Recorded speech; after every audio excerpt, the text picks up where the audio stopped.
Salam, hər vaxtınız xeyir olsun. Dünən serverimizə bir proyektor gəlib. Proyektor müəllimə gətirib, deyir ki, bir həftə bundan qabaq başqa bir adam lampasını gəlib dəyişmişdi. İndi yenə həmən problemlə üzləşmişik. Proyektorun problemi həll olundu. İndi Mehman qardaş problem barəsində sizə məlumat verəcək. Proyektor bizə dünən gəldi və aşkar elədi ki, proyektorun problemi lampasındadır. Proyektorun üstünə orijinal olmayan Çin istehsalı lampalar qoyulur və bu lampaların işləmə müddəti həddindən artıq az olur. Mehman qardaş, üstündən çıxan lampa hansı idi burada? Üstündən çıxan lampa bu lampa idi.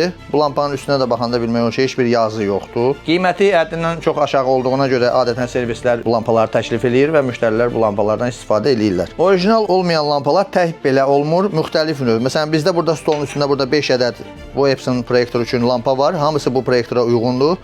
Amma bunlardan ancaq bir ədədi orijinaldır. Bu üstündə əgər bu yazılar varsa, bunlar orijinal deyil. Məsələn, bu orijinal lampadır.